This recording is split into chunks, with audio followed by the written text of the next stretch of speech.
ஒரு ஊர்ல ஒரு தொப்பி வியாபாரி இருந்தாராம். அவரு கிராமத்துக்கு போயிட்டு தொப்பி விற்கலான்னு போனாராம். காட்டுக்குள்ள போயிட்டே இருக்கும்போது அவருக்கு ரொம்பவே டயர்ட் ஆயிடுச்சாம். அவரோட தலையில இருக்கிற கூடைய எடுத்து கீழே வச்சுட்டு அவரு தூக்க ஆரம்பிச்சாராம். அப்போ அவர் படுத்துட்டு இருக்கிற மரத்துக்கு மேல நிறைய பாம்புங்க இருந்துச்சாம்.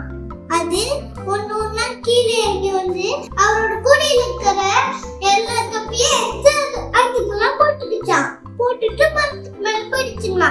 அந்த நேரம் கண்ணு முடிச்சு பார்த்தோன்னே ஒரே திக்ஸ்டியா ஆயிட்டானா.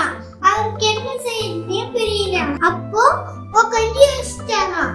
அவரு தலையில இருக்கிற தொப்பி எடுத்து கீழே போட்டாராம். அதை பார்த்து வரணுங்களாம் அதோட தலையில இருக்கிற தொப்பிகள் எல்லாம் எடுத்து கீழே போட்டுருச்சான்.